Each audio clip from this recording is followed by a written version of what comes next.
commencer par mon cas clinique. Il s'agit d'une patiente de 73 ans, diabétique, obèse, face appareillée, qui a un RAC serré symptomatique d'engorge et dyspnée d'effort.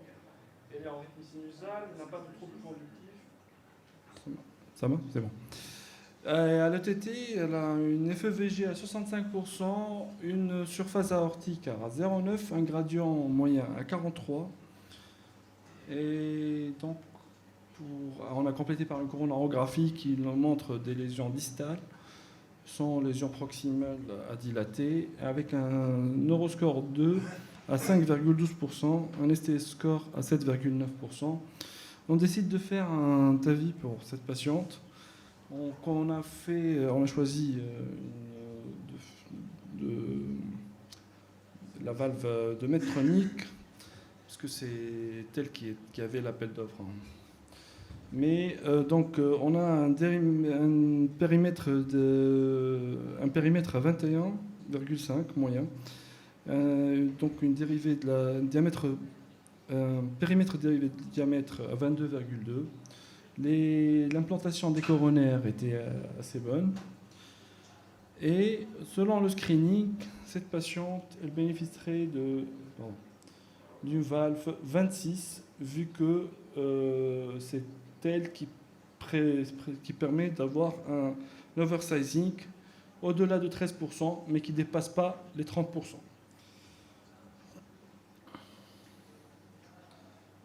Cependant, il y a un problème dans le screening. Cette patiente, elle avait de grosses calcifications des cusps aortiques et pour lesquelles on a prévu de faire une prédilatation. Donc ça, c'est nos deux incidences de travail, l'incidence de coplanarité et de cusp overlap.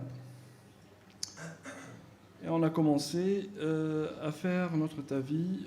J'ai passé l'étape vasculaire. Il y en a eu un problème de franchissement. C'était laborieux pour franchir.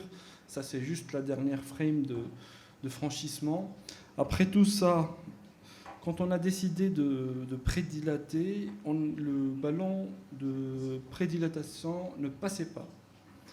Et le seul choix, même avec des guides rigides, et la seule solution, on a pris un cathéter guide, une sonde porteuse, on l'a passé, elle a augmenté, elle a fait une sorte de prédilatation des cusps et on a pu faire la prédilatation. C'était pas ça le problème, c'est qu'après on a commencé à mettre notre valve. Ça, c'était la première valve qu'on a mis en place. Et c'est une Evolute Pro Plus. Et la première étape, on a jugé que c'était trop haut. Elle est très haute. On l'a recapturée pour un peu mieux la repositionner. Cependant, je ne sais pas, c'était de mauvaise qualité ici. On n'arrive pas à voir. Mais là, vous remarquez quelque chose après avoir recapturé. Et là, vous avez cet aspect-là, et c'est une sorte de... Ouais, il a été plicaturé. Et là, on a décidé de changer la prothèse, sous recommandation d'un procteur qui était dans la salle. Donc, en examinant le système de delivery system à l'extérieur, il était aussi abîmé par les calcifications et tout le matériel a été changé. Donc on a enlevé tout, la prothèse et le système. On a recommencé avec une deuxième valve. Comment ? 26, toujours 26. Et le même problème. Non, c'est là. Que pensez-vous de la position de la prothèse ? Elle est haute. Pardon. Oui, à mi-chemin, mais on ne sait pas si la pectelle elle est vraiment au niveau du fond du. Parce qu'on a l'impression qu'il y a du calcaire en bas, ici, a priori. Mais c'était probablement en position 0. On lorgue la valve. Bon, les cinés sont un petit peu longs. Là, on a décidé de larguer la valve.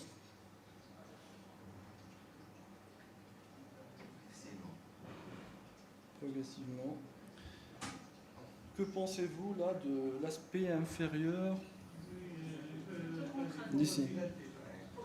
Il faut post-dilater. Et aussi, elle est trop basse. Elle est rentrée. Vous pensez qu'elle est trop basse ou trop haute? J'ai l'impression qu'elle est trop rentrée.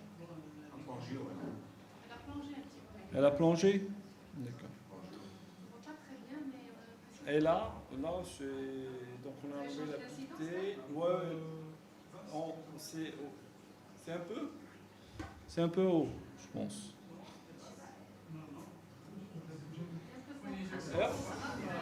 Voilà. Elle est un peu haute et elle est un petit peu comprimée au niveau de sa partie basse. Elle est à une contrainte et aussi au moment de retrait du système de largage, elle s'envole. Avec ce nose-cone. Ouais. Bon, on ne sait pas si c'est le nose-cone ou vraiment c'est. Ouais.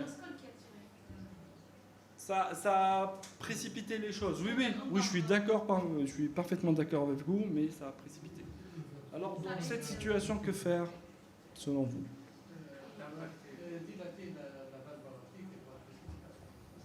Dilater la valve aortique. Ouais. Donc, il y a un... Oui.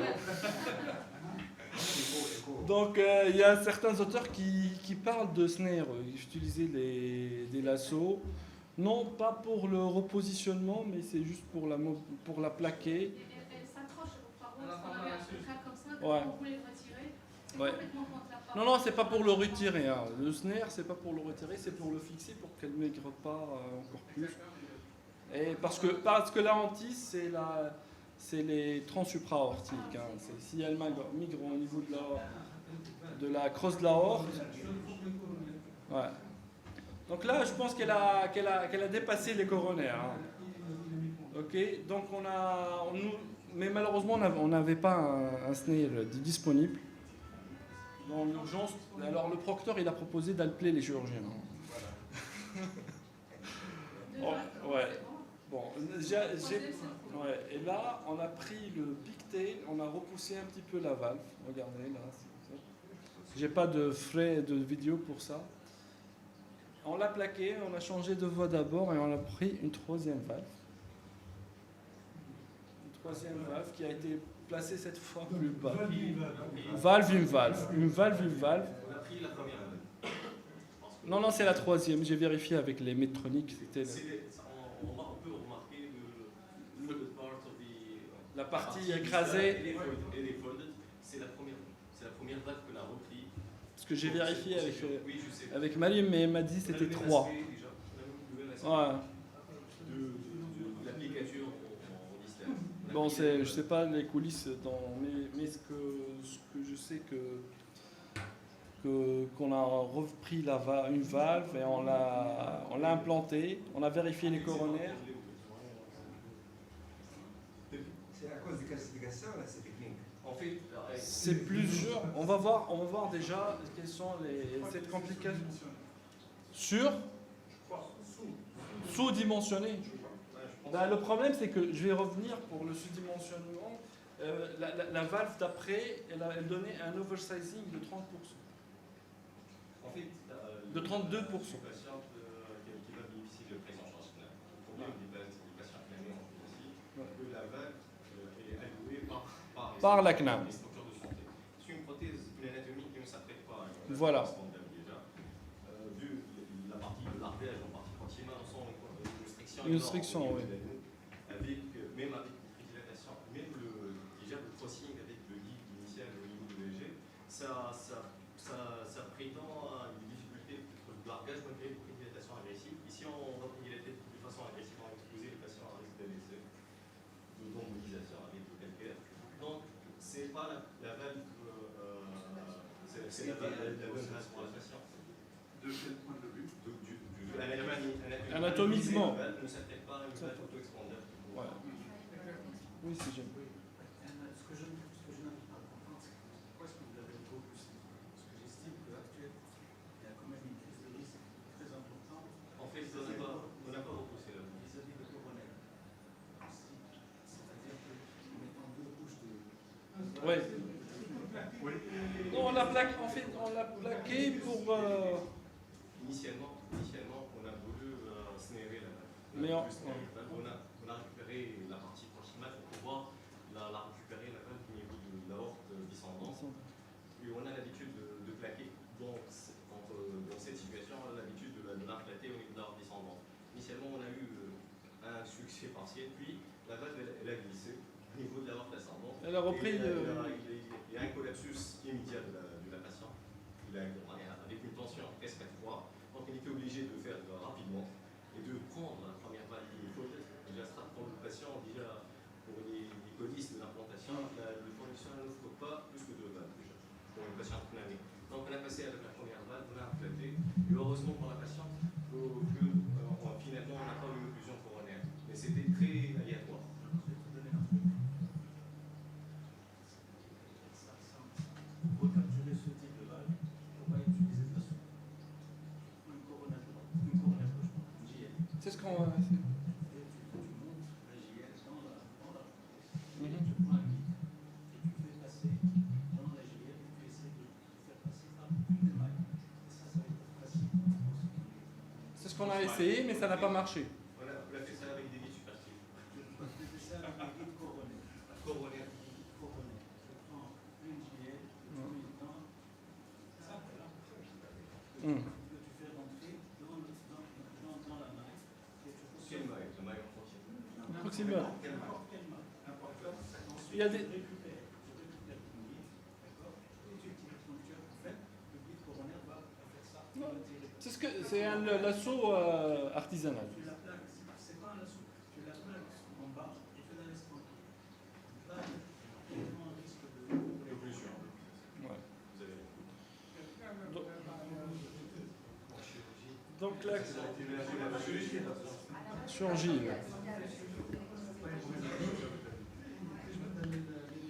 Ok. Donc sinon, bon, pour vous dire que à l'encontre de la valve suturée par les chirurgiens, le TAVI expose à une complication qui est probablement la complication la plus fatale parce qu'elle est plus fréquente que la dissection de l'aorte pour que la rupture de l'anneau, que l'obstruction coronaire, qui est la migration et l'embolisation des valves. Et dans cette étude publiée à l'EC, l'European Heart Journal, en 2019, qui a inclus, c'est la plus grosse série qui inclut 29 636 prothèses aortiques implantées par voie percutanée. Il y a eu 271 valves qui ont migré, soit 1% de risque de migration.